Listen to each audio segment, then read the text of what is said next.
Hello students, 11th class BS chapter number 4 का नया topic है इंश्योरेंस, जिसे हम हिंदी में बोलते हैं बीमा। सबसे पहले हम बीमा या इंश्योरेंस का मतलब जान लेते हैं। तो इंश्योरेंस का मतलब है इंश्योरेंस इज अ कॉन्ट्रैक्ट और an agreement under which one party agrees in return for consideration to pay an agreed amount of money to another party to make a loss, damage, or injury to something of value in which the insured has pecuniary interest as a result of some uncertain event. बीमा एक ऐसा अनुबंध है जिसके अनुसार किसी प्रतिफल के बदले में एक पक्षदार दूसरे पक्षदार को किसी विशेष घटना घटित होने से एक निश्चित धनराशि तक क्षतिपूर्ति करने का वचन देता है। इसका मतलब है कि इंश्योरेंस या बीमा जो है वो एक कॉन्ट्रैक्ट है दो पार्टीज़ के बीच में, एक एग्रीमेंट है दो पार्टीज़ के बीच में, जिसमें एक पार्टी जो है दूसरे पार्टी को एग्री करती है कुछ अमाउंट पे करने की। अगर सामने वाले व्यक्ति को कुछ लॉस हो जाता है, कुछ डैमेज हो जाता है, कुछ इंजरी हो जाता है, तो उस टाइम पे जिस पार्टी ने उसको बोला था कि आपको अगर कुछ लॉस होगा तो उस टाइम पे हम आपकी जितनी भी क्षतिपूर्ति होगी वो करेंगे पूरी। तो वो इंश्योरेंस एक एग्रीमेंट होगा दो पार्टीज़ के बीच में, जहाँ पर एक पार्टी दूसरी पार्टी को एक तरीके से आश्वासित कर रहा है कि अगर आपको कुछ डैमेज होता है, कुछ लॉस होता है, कुछ इंजरी होती है, कुछ क्षतिपूर्ति होती है, तो उस टाइम पे जो भी क्षतिपूर्ति होगी उसकी कुछ निश्चित राशि वो आपको लॉस रिकवर करने में, डैमेज रिकवर करने में मदद करेगा या देगा। The agreement is put in writing and it is called as policy. जो एग्रीमेंट बनता है दोनों पार्टीज़ के बीच में वो लिखित में होता है और उस लिखित एग्रीमेंट को बोला जाता है policy. The person whose risk is insured is called insured. जहाँ पर जिस इंसान का रिस्क जो है, जोखिम जो है कवर हो रहा है, उसे हम इंश्योर्ड बोलेंगे। And the institution which insures the risk of loss is called the insurer. और जहाँ से वो इंश्योरेंस का पैसा मिल रहा है, बीमा का पैसा मिल रहा है, या जो लॉस हो रहा है, जो डैमेज हो रहा है उसका पैसा मिल रहा है, वो इंस्टीट्यूशन को हम बोलेंगे इंश्योरर। तो जो एग्रीमेंट है वो दो पार्टीज़ के बीच में होता है। एक पार्टी दूसरे पार्टी को बोलती है कि आप हमारे यहाँ से जो भी बीमा अगर लेते हैं तो इन केस अगर आपको कुछ प्रॉब्लम होगी, आगे जाके कुछ डैमेज होता है, कुछ क्षतिपूर्ति होती है, कुछ इंजरी होती है, तो उस पॉलिसी के अकॉर्डिंग हमारा जो भी पैसा डैमेज को रिकवर करने में लगेगा वो हम उसकी क्षतिपूर्ति आपको करके देंगे। यहाँ पर जो एग्रीमेंट है वो राइटिंग में होता है और वो एग्रीमेंट जो राइटिंग में होता है उसे हम पॉलिसी बोलते हैं। जिसने पॉलिसी ली है, जिसका रिस्क कवर हो रहा है, उसे हम इंश्योर्ड बोलेंगे। और जहाँ से हम पॉलिसी ले रहे हैं, जिस इंस्टीट्यूशन से हम पॉलिसी ले रहे हैं, उसे हम इंश्योरर बोलेंगे। नेक्स्ट है कैरेक्टरिस्टिक्स ऑफ इंश्योरेंस। जो बीमा है उसकी क्या क्या विशेषताएं हैं वो देख लेते हैं हम। सबसे पहला है रिटन कॉन्ट्रैक्ट। ये एक लिखित कॉन्ट्रैक्ट होता है पार्टीज के बीच में, मतलब इंश्योरर और इंश्योर्ड के बीच में। ये एक रिटन एग्रीमेंट होगा, लिखित एग्रीमेंट होगा, और उसी के बेसिस पे पॉलिसीज जो है बनती है। नेक्स्ट है फिक्स्ड प्रीमियम। एक पार्टी जो है उसे फिक्स्ड अमाउंट ऑफ मनी जो है एज अ प्रीमियम पे करना होता है, ताकि जो बाद में अगर कुछ लॉस हो तो वो इंश्योरर जो है वो उस प्रीमियम के बेसिस पे सामने वाले को लॉस रिकवर करके दे सके। नेक्स्ट है सिक्योरिटी अगेंस्ट रिस्क। इंश्योरेंस में एक पार्टी प्रोवाइड करती है सिक्योरिटी दूसरे पार्टी को कि अगर इन केस आगे जाके फ्यूचर में आपको कुछ रिस्क होता है, कुछ जोखिम होता है, कुछ क्षतिपूर्ति होती है, तो उस टाइम पे जिसने इंश्योरेंस लिया है उसको वो इंश्योरेंस कंपनी सिक्योरिटी प्रोवाइड करती है रिस्क से। मतलब अगर कुछ लॉस हो रहा है, कुछ डैमेज हो रहा है, तो उस टाइम पे वो इंश्योरेंस कंपनी उस इंश्योर पर्सन को मदद करेगी लॉस रिकवर करवाने में। नेक्स्ट है पार्टीज। यहाँ पर दो पार्टीज होती है, इंश्योरर और इंश्योर्ड पर्सन। इंश्योरर जो है वो उसने पॉलिसी ली होती है, मतलब वो अपना लॉस रिकवर करवाने के लिए चाहता है और प्रीमियम भरता है।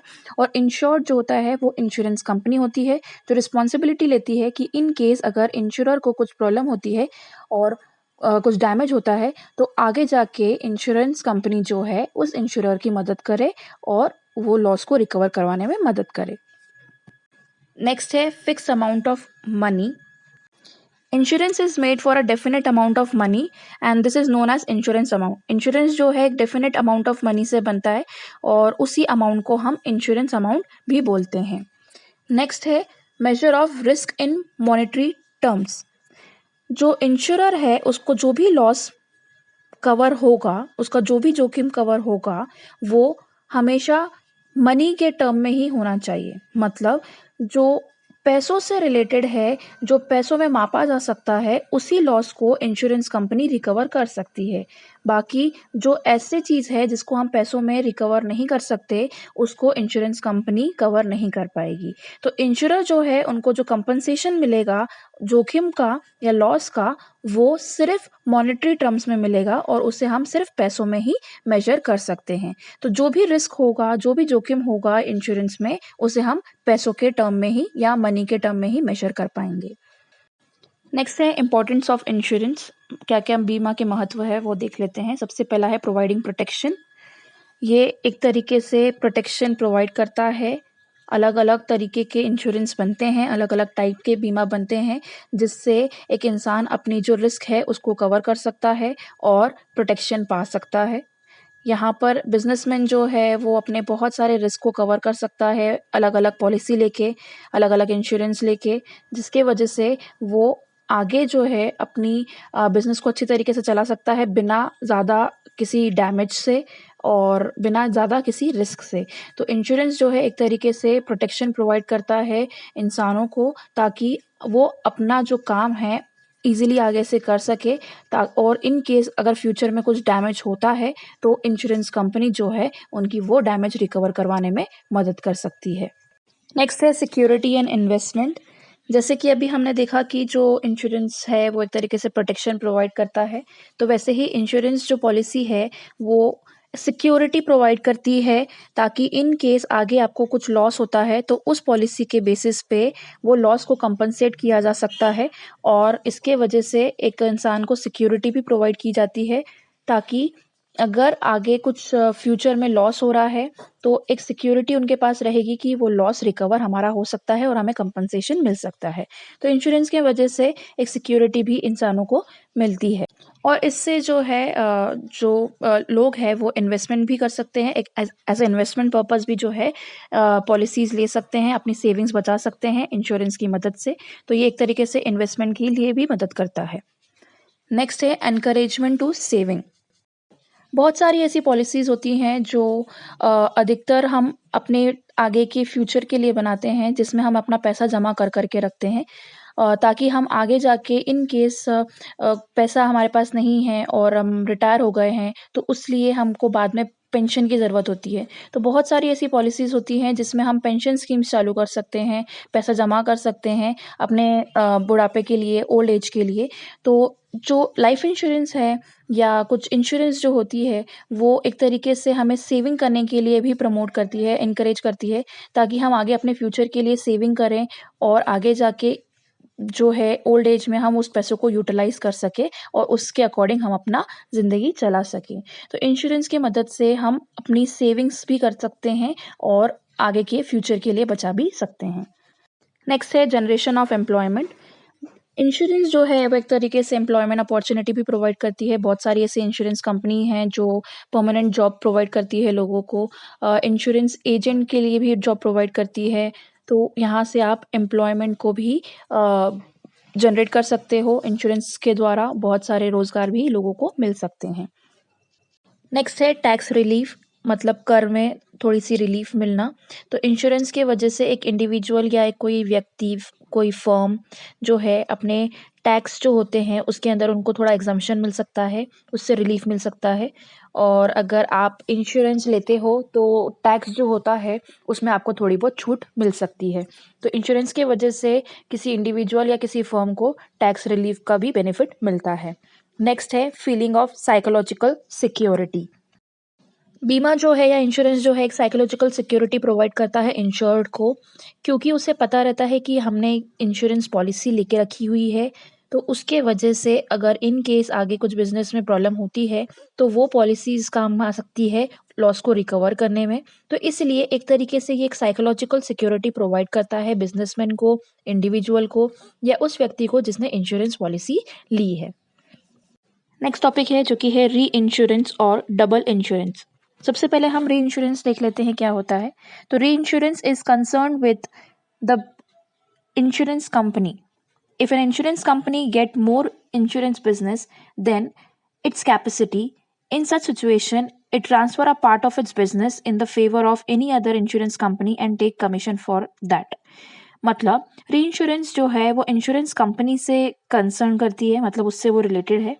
अगर कोई सी भी इंश्योरेंस कंपनी जो है उसका अगर इंश्योरेंस बिजनेस उसकी कैपेसिटी से ज़्यादा हो रहा है तो वो अपना बिजनेस जो है दूसरी इंश्योरेंस कंपनी के पास शिफ्ट कर सकती है, ट्रांसफ़र कर सकती है और दूसरी वाली कंपनी से कमीशन ले सकती है उसके बिहाफ पे। तो री इंश्योरेंस एक तरीके से इंश्योरेंस कंपनी से रिलेटेड है। यहाँ पर जो इंश्योरेंस कंपनी है अगर उनका ज़्यादा बिजनेस हो जाता है, उनकी कैपेसिटी से ज़्यादा उनका व्यवसाय हो जाता है, तो उस टाइम पे जो एक्सेस उनका बिजनेस हुआ है वो अपना पार्ट ऑफ बिजनेस दूसरी इंश्योरेंस कंपनी को ट्रांसफ़र कर सकता है और दूसरी कंपनी से कमीशन ले सकता है।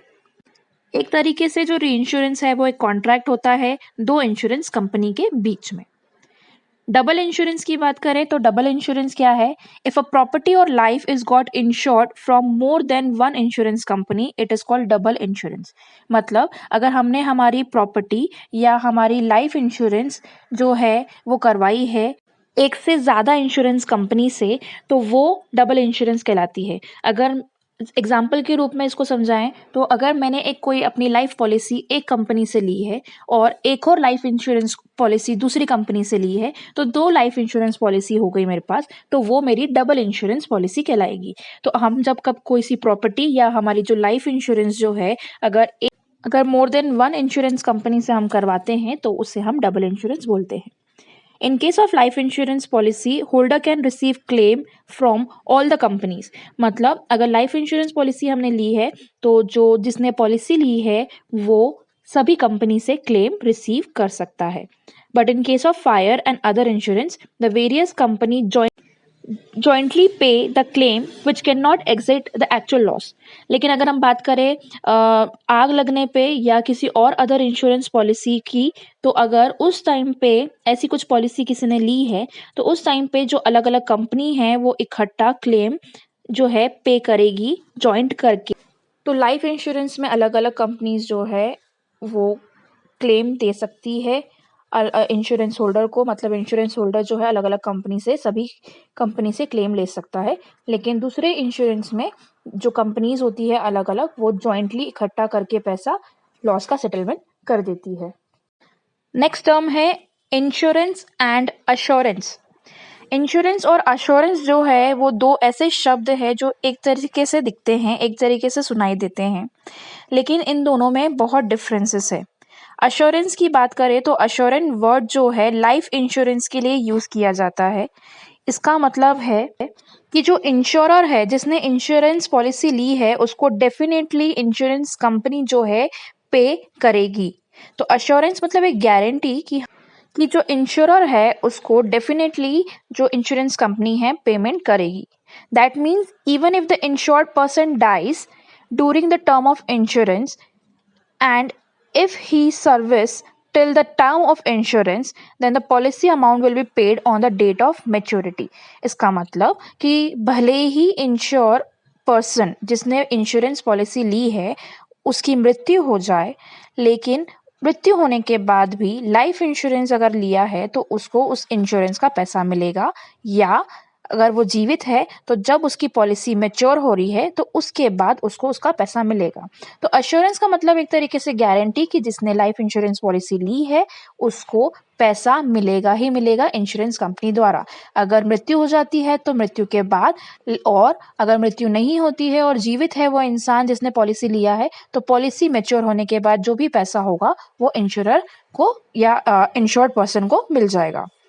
लेकिन अगर हम बात करें इंश्योरेंस की तो इंश्योरेंस शब्द जो है वो जनरल इंश्योरेंस के लिए यूज़ किया जाता है, जिसका मतलब है कि जो इंश्योरर है वो उसको क्लेम मिलेगा लेकिन तभी क्लेम मिलेगा जब कोई लॉस हुआ है तो इंश्योरेंस एक तरीके से जनरल इंश्योरेंस है, जिसका मतलब है कि जिसने इंश्योरेंस पॉलिसी लेके रखी हुई है उसको पेमेंट मिलेगा, उसको क्लेम मिलेगा अगर कोई लॉस होता है तो।